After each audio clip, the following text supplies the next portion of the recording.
Villa Vidua. Located at the highest point of the historic center of Conzano, overlooking the ancient Piazza Square, now known as Piazza Australia, Villa Vidua is an 18th century country residence of great architectural interest. At the top of the panel you will find the floor plans of each floor. On the left you can discover the plan of the ground floor, while on the right you will find the plan of the first floor. In the lower part of the panel, on the left, is a depiction of the southwest facade of the villa, which you will find directly underneath the plan of the ground floor.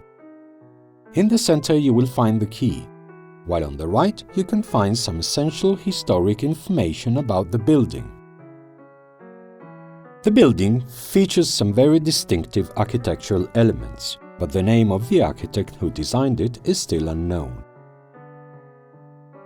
However, the 19th century letters between Carlo Vidua and Luigi Canina, the famous architect from Casale, suggest that the latter may have been involved in the design.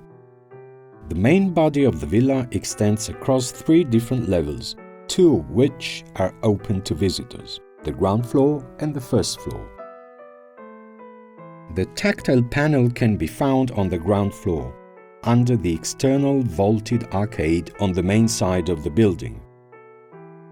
To the left of the "You Are Here" sign is the main entrance to the building, from where you can access the welcoming hall and bookshop.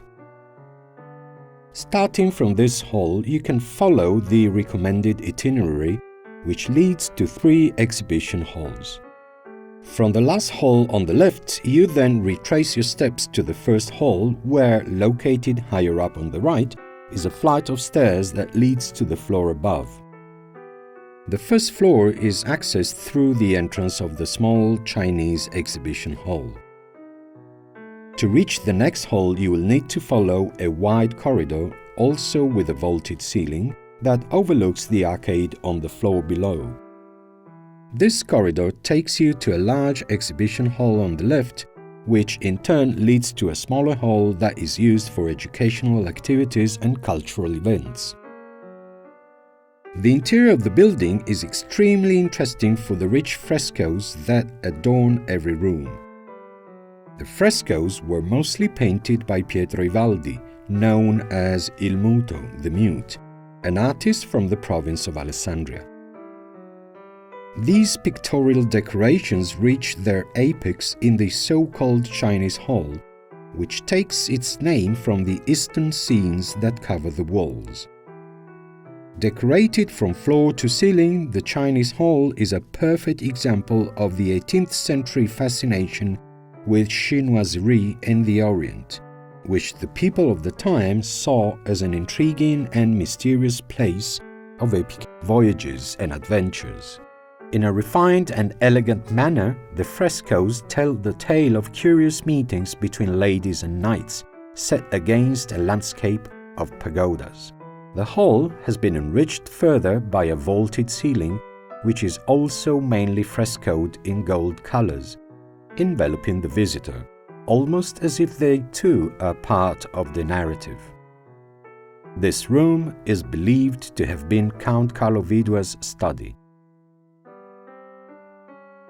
The southwest hall of the building features an element of particular architectural interest, as it has been adorned with an elegant series of loggias that add lightness to the villa, emphasizing the refinement of the construction, which has actually been built over the original medieval floor plan.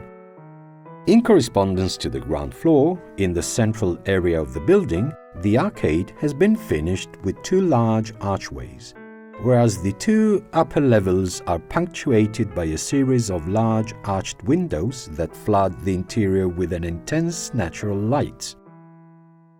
These large windows are enclosed within large cornices, alternated by raised orthogonal elements, creating an interesting play of positive and negative space that adds movement to the overall architectural layout.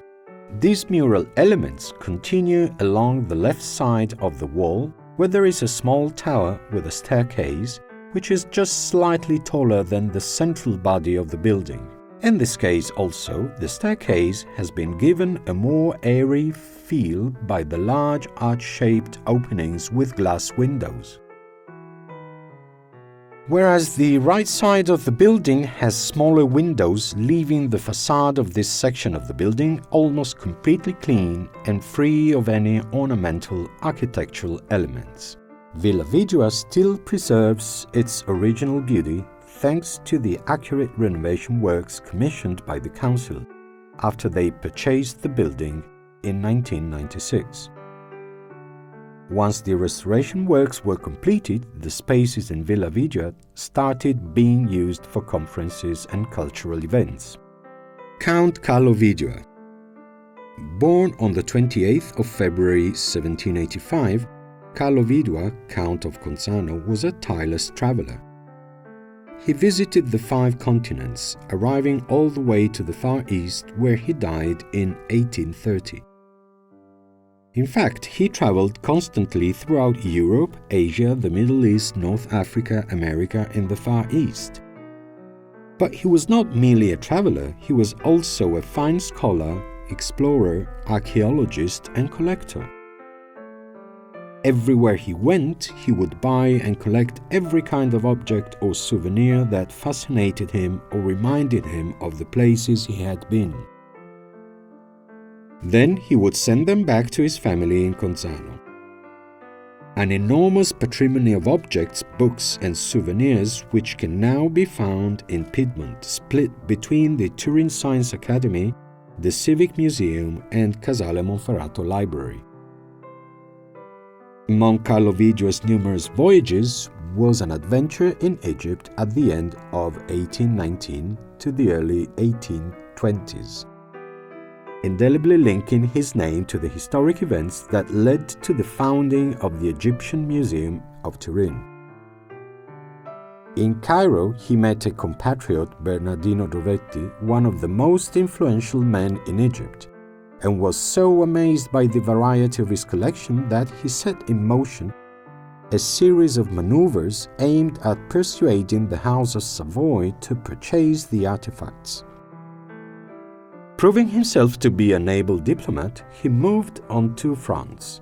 On one hand, he insisted that Bernardino Drovetti should lower his financial expectations, and on the other, he wrote to his father, the Minister of Interior, and the many friends of his youth, who had now become key players in court and government, until he finally convinced the King of Savoy to accept the purchase proposal.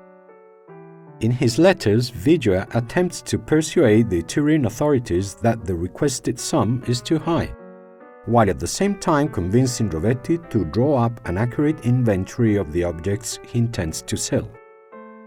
Fully aware of the consul's thirst for status and recognition, he pressured his friends in Italy to award him a knighthood from the Order of Saints Maurice and Lazarus.